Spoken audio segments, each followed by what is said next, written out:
Hey y'all, come on in. I am making some last minute adjustments. But come on in, honey. We got a good topic to talk about tonight. And I know y'all don't want to miss it. So come on in, friends. Welcome, welcome. It's time for the Grown Folks Vibe. Call somebody, tell somebody, let them know we are here. And we are ready to roll. Get y'all a little background music to set the tone. Come on in, y'all. Come on in. It's time for the Grown Folks Vibe. Hello, Mother Robinson. Welcome, welcome. We got a spicy topic to talk about tonight. Call the mothers board and let them know we here. Because we are ready. Welcome, welcome. It's time for the Grown Folks Vibe. Coming to you live from the Healing H2O page. That is the Temple of Healing Water, where our bishop is Bishop Chad Carlton. Our first lady is Lady Doris Carlton. And they have had the insight and the forward thinking to allow us this Grown Folks Vibe platform where we talk about real topics in real life. And we are able to address things that aren't normally talked about or addressed. We can kind of dig in, get some different perspective. People type stuff in the comments, and we can go back and forth and have an exchange, an adult exchange, right? We all relating it to what the Bible says, what the Word says, how it maps out how we should live our lives to the fullest. But tonight, welcome Cedric. Tonight we're going to be talking about what that mouth do. Piercing words and damaging communication. Now, some of y'all need to rush in here. Quick. Text somebody, call somebody, let them know.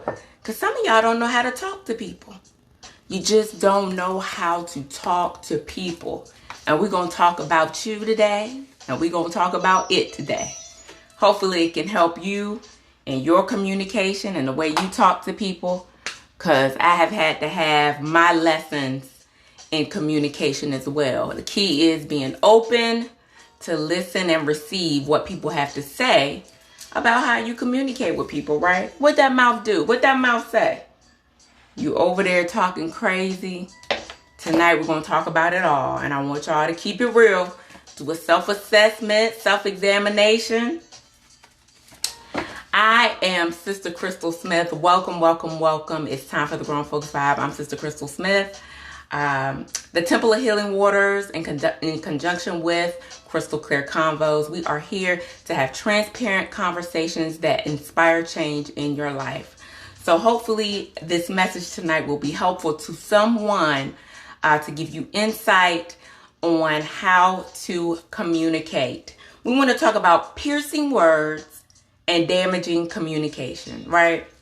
So today we're going to break it down into 3 different areas because in our lives we have different people that we communicate with in different ways, right? So we communicate with our co-workers and our friends and associates in one way. We communicate with our spouse in one way, and then we communicate with our family members in a totally different way, which may be extended family, baby mamas, baby daddies, whoever else. But it's all going to center around our communication and communication style. And tonight we're going to be talking about communication as a whole, not just the words that come out of your mouth, not just what you say and what you speak and what you think you hear, but nonverbal communication that is piercing and damaging as well. Y'all come on in, honey. Thank you for joining. What's up, Reginald? Tonight we are talking about what that mouth do, okay? We're talking about piercing words and damaging communication, things that are unhealthy, the unhealthy ways that we communicate, right? So communication as a whole, like I said, not just words that we say, but also we want to talk about things, our nonverbal cues, right? And how we communicate in a nonverbal way. I wanted to discuss this topic because over the years, I've seen so many different examples of damaging words and damaging ways that people talk to one another, whether it's their children that's 3 years old in a pamper, or their elderly parents, or their spouse or significant other. And some of the ways that people communicate is just completely unacceptable. I hope that the body of Christ and we as Christians are talking to people in a loving way, and we are able to clearly communicate in a way that is not hateful or ugly, or that's going to cause additional strife. But hopefully we are, because we're saved, able to clearly communicate, right? But we're also human. So sometimes some people may have a tendency to let some ugly things and ugly words slip up. So we're going to talk about all that tonight. Some of us are verbally abusive and we don't even know it, right? So we use words that are damaging, offensive, demeaning, and frightening and harmful to other people repeatedly. And we don't even realize that we're acting in an abusive manner with our words because that's just what we're accustomed to. Maybe you were brought up hearing that same language or watching family members interact. That was your family dynamic. That's how you talk to one another. That's how you spoke to one another. So that's what you're accustomed to. You're accustomed to people talking crazy and having a crazy exchange.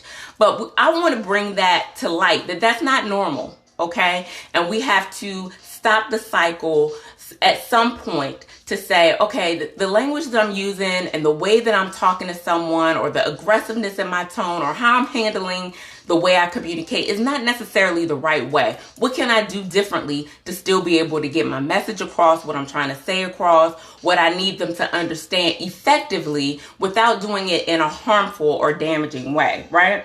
So this message tonight is going to be for men and women, because I'm not going to say it's just men out there that talk damaging, and I'm not going to say it's just women. We both have a tendency on both sides to talk to one another crazy. We all have the propensity to do it, right? So I'm not just singling anyone out to just say, oh, it's just this one person, or that everybody has the tendency to talk crazy. So we want to address that tonight.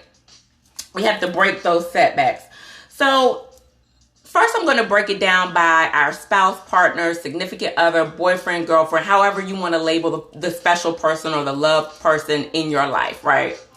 A lot of people are name callers, and I've noticed this in relationships, and we set a standard of acceptability at some point where we feel like, oh, they say that, but they don't mean it literally, so I'm not going to take it personally.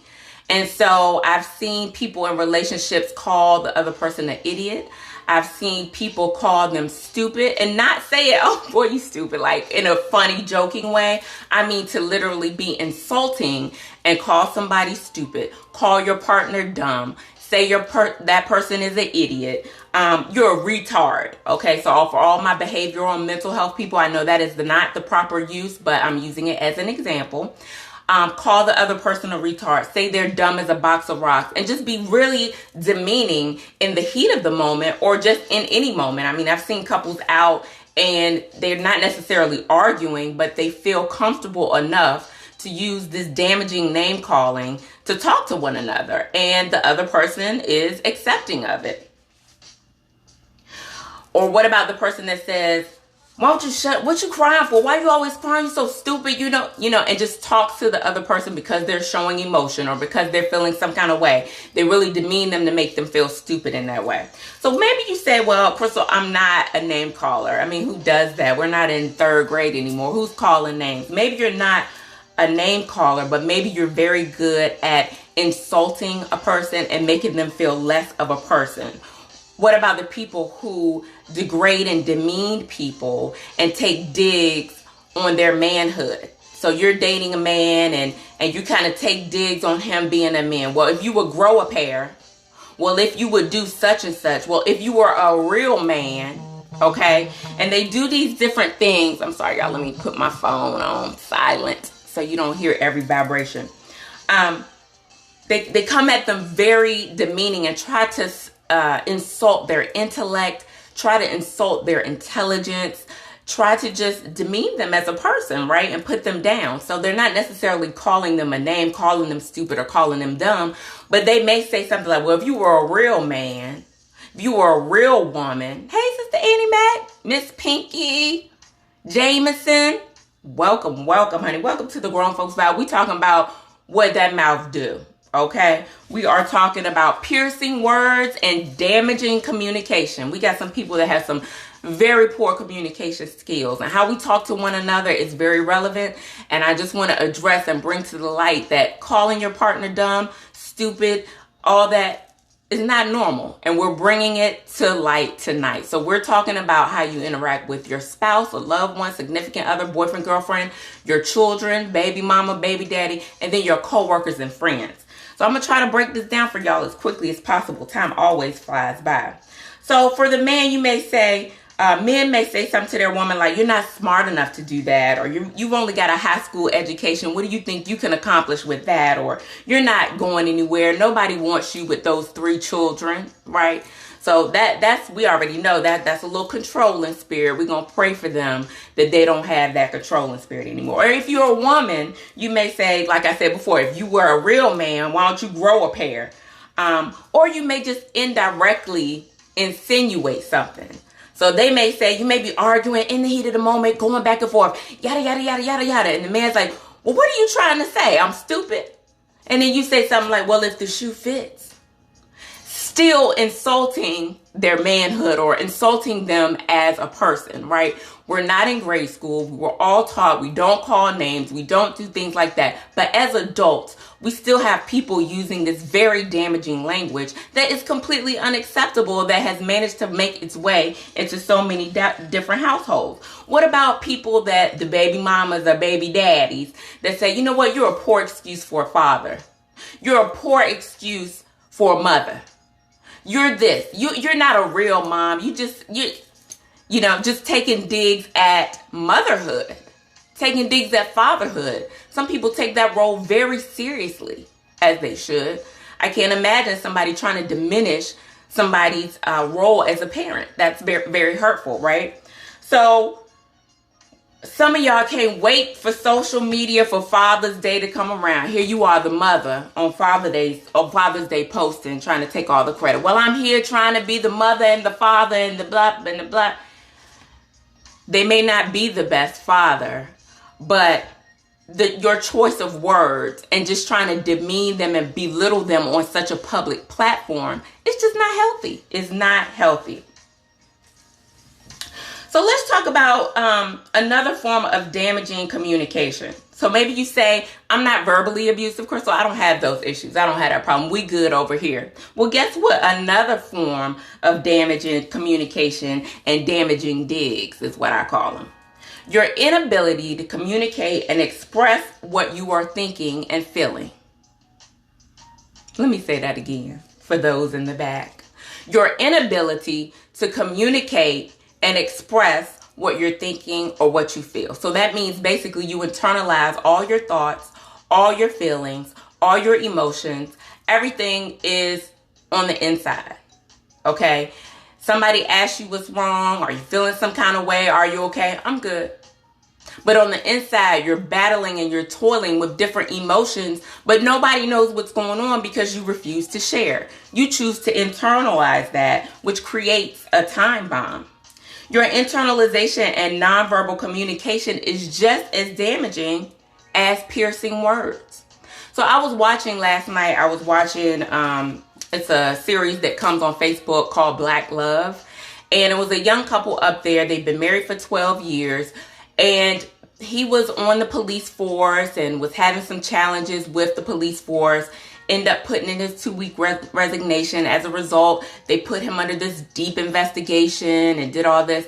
Long story short, the issues and the stress, the anger and anxiety that he felt in the moment from what he was going through at work, he brought it home, but he was not able to express it to let his wife know what was going on, which created a situation where she was like, I just want a divorce. I don't know what's going on with you. You're moody. You have an attitude. You're snappy. You're mean. You're not your normal self. You're in a dark place.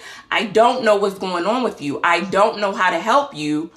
And you're in this dark space and you won't communicate anything. Not I had a rough day at work. Not a couple of sentences about what actually happened. Not about your stress levels or your anxiety with some of the things that you're dealing with. You refuse to communicate anything. You just internalize everything, and it creates problems within the household, with the family, with the spouse, with the parents, with whomever. Also, that same stress and build up is causing additional problems back at the work site, because now you're experiencing anxiety, hate, resentment, and everything else every time you walk into that workplace, right?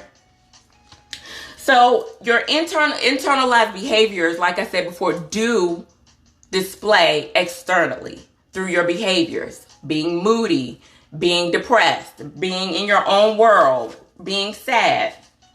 See, the problem is a lot of our men, especially men in the black community, our black men have been taught to internalize their emotions and their feelings. And I'm not trying to get too deep because y'all know I'm not certified. I'm not a psychologist, counselor, psychiatrist, or none of that. But a lot of our black men have been taught to internalize and conceal their emotions. As soon as they fall, as soon as, they experience something where they have emotions, oh, suck it up. Suck it up. Don't cry. Suck it up. Don't do this. Get it together. Pull it together. You're a man. You're not supposed to do X, Y, and Z, right? And so we teach them to internalize their feelings, emotions, and things of that nature. But then when it's time for them to express them, they don't know how to express them in a healthy way because they've always been taught to internalize them. Suck it up. You'll be okay. Don't worry about it. You're a man. Don't cry. Don't show emotion because you're a man. And so now when they need to express those emotions, they don't know how to do it in a healthy way. So it just can lead to moodiness or exhibiting different behaviors that aren't healthy, right? So let's skip over to, we just talked about our spouses and significant others and how we communicate and interact with them. Let's talk about the children, right? Have you ever been in the store, especially the Dollar Tree? It always seems like it's in the Dollar Tree. And it's a young mother with 2, 3, 4, 7 kids that says, get your blankety blank over here before I blank and blank blank your blankety blank. Have you ever heard that? And I mean, I'm at the point where I'm like, I'm clutching my pearls because the baby's like 3 or 4. And all they did was grab some candy off the shelf, which at 3, they normally gonna do, right? At 3 years old, you gonna go in the store and your little greasy fingers gonna touch everything. Mommy, I want this. Mommy, I want that. Even though she had to talk with you in the car and said, when we go in here, don't touch nothing. They still gonna touch it. Why? Because they 3 years old. That's normal behavior for a child. That baby gets cussed all the way out. If you don't get your blankety blank, I'm gonna beat your blankety blankety blank. I mean, sailor type cursing at the children. That type of communication is damaging for a couple of different reasons. I'm going to tell y'all why. Number one, it teaches them bad language at a young age. So when they get to school, when they get to kindergarten, as they say, kindergarten, first grade, and they in there cussing like professionally, like a grown person cursing, don't get mad at the children. Because they're mimicking what they see at home and what they've learned at home. Children are like sponges. So whatever they see, whatever they hear, they're mimicking what mommy and daddy or auntie, whomever, they're mimicking what they see and what they hear. So A, it's teaching them bad language. B, it teaches them that people in a role to love, nurture, and provide for them can also talk to them in abusive ways. And then as adults, it causes them to accept abusive languages, behaviors, and relationships because that's what they were accustomed to growing up. So we get them in this space. We talk to them in an abusive way, but yet we're like, oh, mommy loves you. Mommy cares about you. Mommy's going to take care of you. I'm the person that loves and nurtures you, but yet I still talk to you in this damaging way. And they think that that's acceptable in their adult relationships when they're dating men or dating women. They think it's okay for them to talk to them like that. And it's not. We need to set better standards, right? Lastly, it teaches them how to be abusive with their language and bully other children.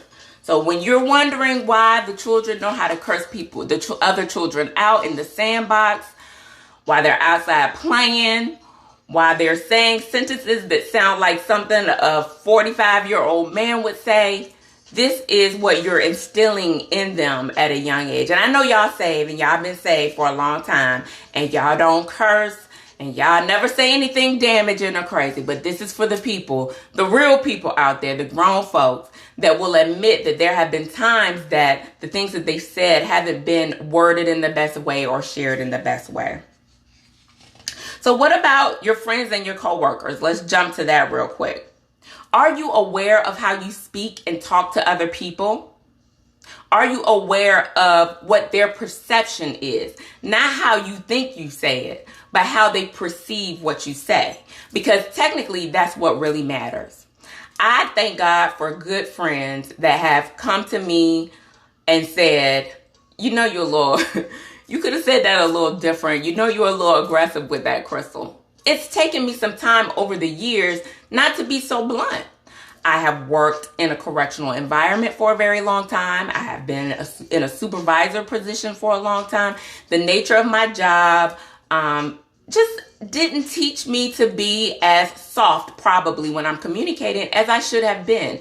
I've gotten much better over the years, but thanks to good friends that say, you know, the way you say things is not necessarily what you say, but it's always how you say it, because then you can really shut people down with how you say things, right? So leaders, people in leadership, even if you are a boss, even if you are a supervisor at the job, it's not okay to talk to people crazy just because they're your subordinates, because they're your staff. You don't necessarily own them. You don't have any real power over them. You know, you are there to provide guidance and supervision for their daily duties. And they don't deserve to be talked to like in a demeaning way or less of a person. So be conscious of how you're talking to people. This is really about piercing words and poor communication. So just taking a step back and say, am I really insulting anybody? Am I doing anything that's damaging when I talk to people? What about that long email that you prepared? Somebody made you hot. I mean, you are flaming. That whole email that you prepared is about 17 paragraphs. It's in all bold and red exclamation points. All of that. The person has gotten you to your limit. And some of the things that you said in there are very damaging. Once you say something, like Reggie said, once you say something, you can't go back and erase what you said or take back what you said. Oh, I take that back. Even if it wasn't your intent in that moment to be mean or be cruel, if you just kind of said it because you wanted to be just a little, you can't take it back. What's said is said, and the damage is then done. So we have to be careful and think. Maya Angelou had a quote that I absolutely love, one of her quotes, and it says, at the end of the day, people won't remember what you said or did. They will remember how you made them feel. So people are always going to remember how you made them feel, and not necessarily, oh, she was a rock star, she did this, or she won this award, or had this, or had that. They don't necessarily remember all the details of you. But I guarantee you, if you treat someone bad, they will absolutely remember every moment of how they felt in that moment and how you made them feel. Hey, Pastor Chester, welcome. Welcome to the Grown Folks Vibe. We talk about what that mouth do, piercing words, damaging communication. So, as we draw close to our time to close out, I want to give y'all 5 tips. 5 tips to better communication, right? 5 tips to better communication. Y'all take note of this, because some of you all don't have a healthy way of speaking to other people. So I want to give you some extra tips on how to achieve that. Number 1, determine how people view your communication. When you know better, you should do better. So just like people had to come to me and say, Crystal, you a little aggressive. You know, I know you coming out of a place of love and you don't mean any harm, but the way you say things sometimes, it's a little rough. It's a little harsh. And so that made me have to think about what I was going to say and how I was going to say it. Body language. Body language is very loud. That's part of the nonverbal, part of when people internalize their feelings and emotions and they don't communicate them with the family, then it causes your behaviors to be ugly as well, right? So, I mean, if you walking around breaking dishes and talking about you going to bust somebody upside the head, it's not our fault that you don't want to express and let go and release. You walking around like a ticking time bomb. Everything is just built up and cramped up, and just one thing, just going to take one thing to trigger you before you go all the way smooth off. We have to learn how to communicate in a healthy way so it doesn't come across mean or something that's going to be offensive to others around us. Second tip number 2, get rid of the "this is just who I am, this is just how I talk" mentality. We all have room for improvement. So it's not just, oh, this is just who I am. I was born like that. I mean, I've been like this my whole life. Right. So we all have areas in our life that need improvement. And part of maturity is growth. Part of maturity is being able to recognize, oh, this might be a flaw. I might be flawed in this area of my life. This may be a problem site in my life. And somebody is kind enough and gracious enough to bring this to me in a loving way to let me know, hey, this is problematic. You might want to pay some attention to this, right? If you choose not to address it, that's your own selfishness, right? That's your own selfishness. And you probably should just stay right over there by yourself. So we all have room for improvement. Tip number 3, take care to how you talk to people, meaning pay attention to how you talk to people and think before you speak. Are you saying things to intentionally hurt them? What is the intent behind what you're saying in the heat of the moment? Are you saying something like, demeaning to them or degrading to them because you're just so angry and you're so mad and that person made you so mad that you want to make them just as mad as you are, or you're so hurt, you want to hurt them just as much as you're hurt? Is that what you're trying to do? If that is the intent behind it, you need to think really quickly before you say what you want to say, because that's coming from a very damaging place. And like I said before, you cannot take back the things that you say once you say them out loud and people hear you. Some things people say, words that people say, takes years for people to recover from. Okay? We don't want to be intentionally hateful or hurtful to people. Tip number 4. I don't know if you've seen Men Are From Venus and Women Are From Mars, and I may have the title twisted back and forth, but it's true that men and women communicate very differently. We are very different in how we explain things, how we understand things and perceive things. So your husband may have done X, Y, and Z, not thinking it would affect you in any type of negative way. For you, it was a huge deal. He can't really understand why, because we have 2 different thought processes, right? So for him to try to understand, you have to try to break that down to him in a very specific way so that he can understand where you're coming from. But use research and learn different communication techniques. If you know you have a problem with communication, especially if you're internalizing your communication, figure out a way that is going to help you be a better communicator in the moments that is relevant, right? When we're at work, when we're at home, communication in all parts of our life is so important. It's so relevant. And effective communication, it can mean a world of a difference in the results that you get. If you come at somebody wrong, they're going to probably get worked up and come right back at you and come for you the same way. But if you approach it in a calm and healthy way, in a way of either I'm trying to understand or I'm trying to explain in a calm and healthy way, then the communication results can be completely different. Use words and phrases like, am I understanding you to say, or do you mean, are you saying? Those are some tips that kind of help us navigate through the challenges of understanding the different mindsets between male and female. Because some things, women, we're just like, oh my gosh, how do you not get that? This is not rocket science. And on the other end, the guys are like, well, why are you making such a big deal about it? I mean, it's just not that big of a deal. Really not. Nobody's dying from it. Nobody's sick from it. Why are you making a big deal about it, right? So learn how to use some cues that help you both get on the same page. The last thing that I have for you all, tip number 5 for better communication. Create a safe space for communication. Now, some of y'all need to write this one down on a chalkboard, a piece of paper, sticky note, or that napkin that you just ate dinner with. Create a safe space for communication. A lot of times, men typically may not communicate something to you because you're like, is this communication, is this conversation going to lead to a whole brawling argument?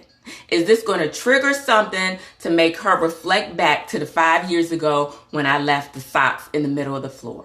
Are we getting ready to have a whole argument for 3 days, not talking to each other, not being intimate with each other, not speaking to each other, short words, just because I brought this conversation up? Your partner, friend, spouse, co-worker can't approach you. You're unapproachable. You have not created a space or environment where the person feels comfortable enough to be able to communicate with you. So create a space where you say, okay, I'm not going to get worked up. I'm not going to get emotional. I'm not going to cut you off. You may still feel some kind of way inside, but at least create a space and an environment where the other person feels comfortable coming to you to talk to you about what's very relevant and important to them, right? Shutting down, because what's going to happen is if they feel like they can't communicate with you, baby, that man will go and find another woman that he feel like he can vent to. And it might just start off as venting, but it can open up a whole nother can of worms. So you do want to keep an open line of communication with your significant other, because we don't need him out there talking to these scandalous other people. And then we don't want them to shut down and just stop talking altogether because they feel like it's pointless to bring stuff up to her. I already know that she's going to argue. Galatians 6:1, when we confront, do so with humility and gentleness. And Proverbs always has a good tip for us. Proverbs 15:1, a gentle answer turns away wrath, but a harsh word stirs up anger. So what does that mean, Crystal? If you respond gently, okay, honey, you're going to get, your soft answer is going to turn away that initial anger that he might have been coming to you with. Whereas if you go to slinging cards across the table and doing all kinds of stuff, throwing shoes and saying, your voice gets raised up, you get that little knot in your throat, you swallowing hard, you start sweating, your heart is pounding, you worked up. He's going to get just as worked up, or she's going to get just as worked up as you are. So deal with people with soft answers. I know it's hard and it's challenging in the moment, but if you can muster up the energy to keep a soft answer, it turns away wrath. So in closing, everyone, we just want to be conscious of the piercing and damaging words that we can sometimes use, the things that come out of our mouth, how we talk to people in all relationships in our life, whether it's a spouse or significant other, or it's a coworker or friend. Realize how you're coming across to people. Stop talking to these children in damaging ways that recreates a cycle of damaging words and communication. And let's reference the word of God and operate in love. If you love someone, you don't want to intentionally hurt them. The fruits of the Spirit, being kind, peace, long suffering, some patience, right? Not being proud, letting your ego get in the way. But if we operate in the spirit of love, our communication and our communication style will improve so much more. Thank you so much for joining us here at Healing H2O. And thank you for joining us on Grown Folks Vibe. I always enjoy being with you all and sharing these tidbits of information. If you have something you want to share, you can email me your topics at info@crystalclearconvos.com. info@crystalclearconvos with an S.com. Let me know what you want to talk about. I can keep it strictly anonymous. It could be anything from world related, politics. I'm not big on the political whole front because that can kind of be one-sided. But whatever you all want to talk about, let us know and we will be sure to address it. Until next week, I hope you all have a wonderful weekend, a wonderful remainder of your week. I will be praying for you. God bless.